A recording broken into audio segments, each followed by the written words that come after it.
नमस्कार दोस्तों, आपका स्वागत है इंस्पायर टू राइज की एक और अमूल्य ज्ञान से भरी वीडियो में। ये बात उन दिनों की है जब बुद्धा मरवन में अपना समय व्यतीत कर रहे थे। इस समय तक बुद्ध की प्रसिद्धि दूर दूर तक फैल चुकी थी। बहुत दूर दूर से लोग अपनी चिंताओं और परेशानियों का समाधान हेतु बुद्ध के पास आते थे। ऐसे ही एक दिन जब बुद्धा मरवन में अपने शिष्यों को प्रवचन दे रहे थे, तभी एक अधेड़ उम्र का व्यक्ति अपने नौजवान पुत्र को अपने साथ लिए बुद्ध की तरफ चला आ रहा था। जब यह प्रवचन स्थल के पास पहुंच गए तो बुद्ध ने एक नजर उन पर डाली और इशारे से बैठने के लिए कहा। जब प्रवचन समाप्त हो गए और सभी लोग वहां से चले गए तो बुद्ध ने उस व्यक्ति को अपने पास बुलाया और बैठने के लिए कहा। वहां चारों तरफ हरियाली छाई हुई थी। मौसम बहुत सुहाना था और तरह तरह के पक्षियों की आवाजें गूंज रही थी। ऐसा नजारा देखकर उस व्यक्ति को अंदर से असीम शांति महसूस हो रही थी। इसके बाद बुद्ध ने उस व्यक्ति से आने का कारण पूछा तो इस पर व्यक्ति ने कहा, तथागत, मैं 2 दिन की लंबी यात्रा करके अपने पुत्र को आपसे मिलवाने लाया हूं। ये मेरा इकलौता पुत्र है और ये हर समय थका थका रहता है। ऐसा लगता है जैसे इसके अंदर कोई जान ही ना हो। इसका स्वभाव भी काफी चिड़चिड़ासा हो गया है। अगर हम इससे कुछ भी कहते हैं तो यह हमारी छोटी छोटी बातों पर गुस्सा हो जाता है। इसके देखने की क्षमता भी उम्र से पहले ही कमजोर हो गई है और इसके बाल भी सफेद पड़ने लगे हैं। इतनी कम उम्र में इतनी बड़ी उम्र का लगना, मुझे तो कुछ समझ नहीं आ रहा है। तथागत, मैं अपने पुत्र के स्वास्थ्य को लेकर बहुत चिंतित हूं। जब मैं अपने पुत्र को वेद जी के पास लेकर गया तो उन्होंने कुछ औषधि दी और कहा, अपने पुत्र को तनाव कम लेने के लिए कहो। वो अपने दिमाग में बहुत अधिक तनाव लेता है, इसलिए उसकी ऐसी हालत हो गई है। लेकिन मैंने उसको बहुत समझाने के बाद भी तनाव का मतलब समझ नहीं आया। मुझे नहीं पता कि तनाव होता क्या है, यह किन कारणों से आता है और उसे कैसे अपने पुत्र के दिमाग से निकालूं। लेकिन मुझे सबसे पहले तो यह समझना है कि तनाव होता क्या है। इसीलिए तथागत, मैं आपके पास आया हूं। कृपया आप मेरी समस्या का समाधान कीजिए। यह सुन बुद्ध उसके पुत्र को बड़े ध्यान से देखते हैं। उसके चेहरे को देखते हैं, उसकी आंखों को देखते हैं और फिर उसके हाथों की नब्ज को भी देखते हैं। यह सारी विधि करने के पश्चात बुद्ध उस व्यक्ति से कहते हैं कि तनाव लेना तो कोई नहीं चाहता, लेकिन फिर भी यह तनाव लोगों के दिमाग को दीमक की तरह पकड़ लेता है और व्यक्ति जान भी नहीं पाता है कि वह तनाव में जी रहा है। लेकिन अगर व्यक्ति तनाव के कारणों को अच्छे से समझ लेता है और तनाव के बारे में कोई ऐसा पैमाना बना लेता है जिससे वह जान सके कि वह कितने तनाव में है, तो वह इस समस्या का समाधान भी खोज सकता है। सबसे पहले तो तुम ये समझो कि तनाव होता क्या है। जब भी कोई व्यक्ति कोई काम कर रहा होता है लेकिन उसका मन कहीं दूर भटक रहा होता है, कल्पनाओं में होता है, तो उसके शरीर और मन के बीच एक दूरी पैदा हो जाती है। यह दूरी जितनी अधिक होगी, व्यक्ति उतनी ही ज्यादा बेहोशी की अवस्था में होता है और शरीर व मन के बीच की इसी दूरी और खिंचाव को तनाव कहा जाता है। आखिर कोई पसंदीदा खेल खेलने के बाद व्यक्ति चुस्ती और प्रसन्नता से क्यों भर जाता है, जबकि उसने तो अपने शरीर को थकाया है। लेकिन समझने वाली बात यह है कि खेलते समय मन और शरीर एक साथ पूरी तरह से उस खेल में केंद्रित होते हैं, जिससे शरीर और मन के बीच दूरी पैदा नहीं होती और कोई तनाव पैदा नहीं होता। और अगर दिमाग में कोई तनाव था तो वो भी दूर हो जाता है। लेकिन इसके विपरीत, जब हम कोई ऐसा काम करते हैं जो हमें पसंद नहीं है, तो हमारा शरीर तो उस काम को कर रहा होता है, लेकिन हमारा मन कहीं दूर कल्पनाओं में भटक रहा होता है, जिससे शरीर और मन के बीच एक दूरी पैदा हो गई और तनाव ने जन्म ले लिया। इसीलिए व्यक्ति को एक समय पर सिर्फ एक ही काम करना चाहिए और अपने तन और मन की सारी शक्ति उसी एक काम पर लगा देनी चाहिए, जिससे व्यक्ति के अंदर तनाव पैदा ही ना हो। इसके बाद बुद्ध ने कहा, तनाव पैदा होने के मुख्य 8 कारण होते हैं और जिसने इन कारणों को समझ लिया वो जीवन भर तनाव मुक्त रह सकता है। मुख्य कारणों में सबसे पहला कारण है अति महत्वाकांक्षी होना। महत्वाकांक्षी होना अच्छी बात है, लेकिन क्या कभी आपने इस बात पर ध्यान दिया है कि इंसान के लक्ष्य कभी पूरे ही नहीं होते हैं। उसका एक लक्ष्य पूरा हुआ नहीं कि वह दूसरे की तरफ भागने लगता है, दूसरा पूरा हुआ तो तीसरे की तरफ, और इस तरीके से वो अपने लक्ष्यों को पाने के लिए जिंदगी भर गोल गोल घूमता रहता है। इसीलिए जो व्यक्ति अति महत्वाकांक्षी होता है, जिसने बड़े बड़े लक्ष्य बनाए होते हैं, वह वर्तमान में कभी रह नहीं पाता है। उसका मन सदैव भविष्य की योजनाएं बनाने में ही व्यस्त रहता है।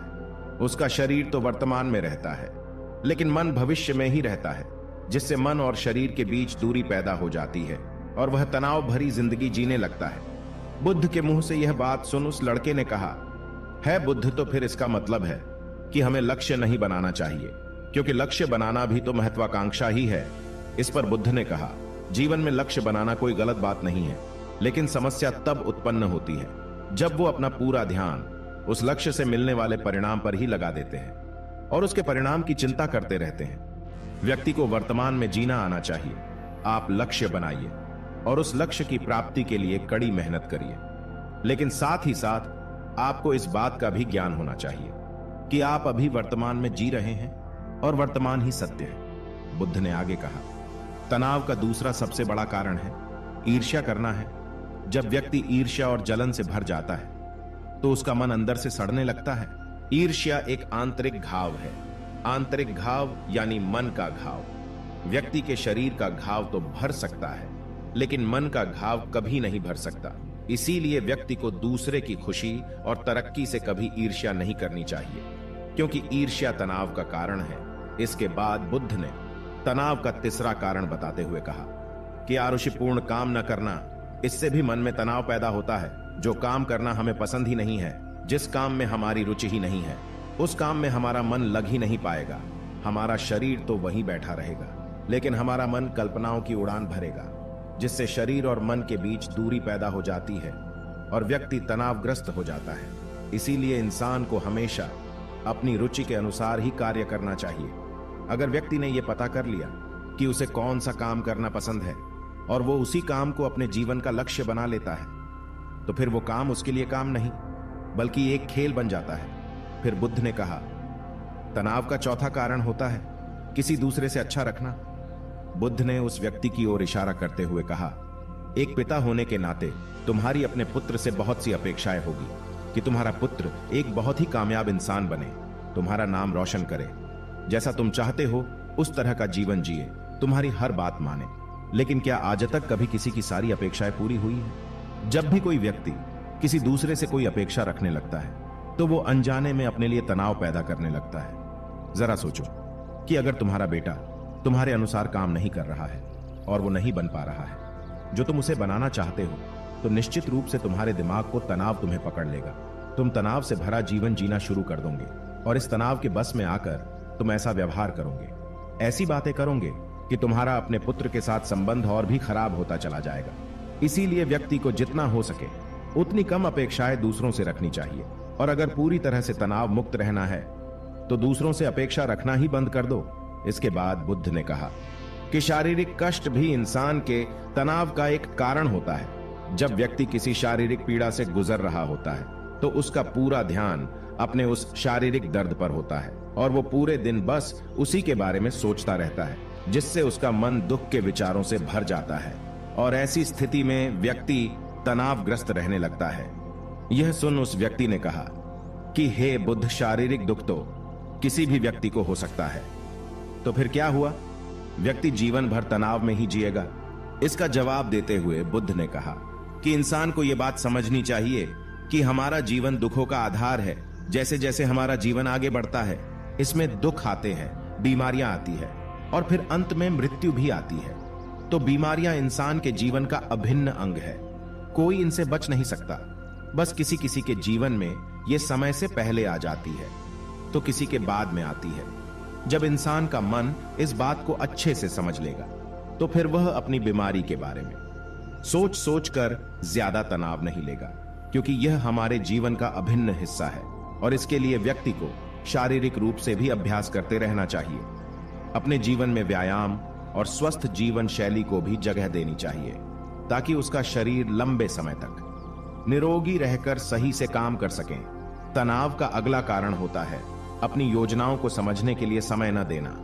कुछ लोगों के दिमाग में कोई विचार आया ही नहीं कि वो बिना सोचे समझे उस पर काम करना शुरू कर देते हैं, और जब उस काम में उन्हें असफलता मिलती है तो वह तनाव से भर जाते हैं, क्योंकि उन्होंने उस काम को शुरू करने से पहले उसके बारे में पूरी जानकारी इकट्ठा नहीं की थी। इंसान को कोई भी काम शुरू करने से पहले उसके अच्छे और बुरे परिणामों के बारे में ठीक से सोच विचार कर लेना चाहिए।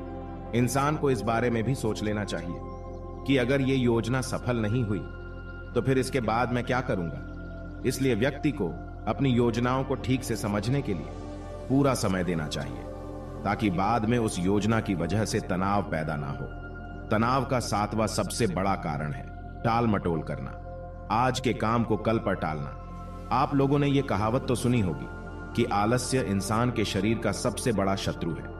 इंसान आलस्य की वजह से आज के काम को कल के लिए टाल देता है और फिर काम को टालना उसकी आदत बन जाती है। काम को कल पर टालने वाले व्यक्ति का काम कभी भी समय पर पूरा नहीं हो पाता है, और अगर किसी तरह से पूरा हो भी जाता है तो वह उतना अच्छा नहीं हो पाता है जितना अच्छा उसे किया जा सकता था, और फिर यह बात व्यक्ति के अंदर तनाव पैदा करती है। लेकिन काम को टालना या काम को एकदम अंत समय पर करना एक आदत है, इसीलिए व्यक्ति ना चाहते हुए भी बार बार अपनी इस आदत का शिकार बन जाता है और काम को टालता रहता है। और फिर जब काम की समय सीमा पास आ जाती है तो वह तनाव से भरकर काम को पूरा करने का प्रयास करता है। इसीलिए तनाव मुक्त रहने के लिए व्यक्ति को काम को टालने की आदत छोड़नी पड़ेगी, और यह तभी संभव है जब व्यक्ति काम को समय से पहले खत्म करने का निश्चय करे। सबसे आखिरी और सबसे प्रमुख कारण जो तनाव का होता है वो है ज्यादा सोचना। लगातार सोचते रहना भी एक बीमारी है, और यह उस व्यक्ति में सबसे ज्यादा पाई जाती है जो सिर्फ कल्पनाएं करता है, जो अतीत की घटनाओं और भविष्य की बातों के बारे में सोचता रहता है, जो बेवजह के अनुमान लगाता रहता है। इसीलिए व्यक्ति को ज्यादा सोचने की आदत पर लगाम लगाना चाहिए। इसके लिए जितना हो सके खुद को काम में व्यस्त रखना चाहिए और हर दिन ध्यान का अभ्यास करने को अपने जीवन का हिस्सा बना लेना चाहिए। बुद्ध के मुंह से यह सारी बातें सुनकर उस व्यक्ति ने हाथ जोड़कर कहा, बुद्ध, मेरा पुत्र तो अभी मात्र 20 वर्ष का ही है और इसमें अभी इतनी समझ भी नहीं है कि यह आपकी बताई सारी बातों का एक साथ पालन कर सकें। आप कृपया करके तनाव मुक्त रहने का कोई आसान सा तरीका बता दें जिससे मेरा बेटा उसका अनुसरण भी कर सके और तनाव मुक्त भी रह सके। उस व्यक्ति की यह प्रार्थना सुन बुद्ध ने कुछ सोचते हुए जवाब दिया, अगर तुम इतनी सारी बातों का पालन नहीं कर सकते हैं तो इसके लिए एक बहुत ही आसान विधि है। तुम एक बार मैं एक काम को करने पर ध्यान लगाओ, जो भी काम कर रहे हो उस समय पर सिर्फ उसी काम को करो, सिर्फ उस पर ही अपना पूरा ध्यान लगाओ। और अगर तुम्हारा मन इधर उधर भटक जाता है तो जैसे ही तुम्हें याद आए उसे वापस फिर उसी काम में लगा दो। यह सबसे आसान और अच्छा तरीका है तनाव मुक्त रहने का। जब तुम भोजन करो तो उस समय सिर्फ भोजन ही करो, उसके पूरे स्वाद का आनंद लो, उसका अनुभव करो। जब चलो तब अपना पूरा ध्यान सिर्फ चलने में ही लगा दो। इससे तुम्हारा मन और तुम्हारा शरीर दोनों एक जगह पर केंद्रित रहेंगे, दोनों के बीच दूरी पैदा नहीं होगी जो कि तनाव का मुख्य कारण होती है। इसीलिए जहां तक संभव हो सके एक समय पर सिर्फ एक ही काम करने का प्रयास करें, वो भी पूरे ध्यान के साथ। दोस्तों, आशा करता हूं कि आपको इस कहानी से काफी कुछ सीखने को मिला होगा। धन्यवाद।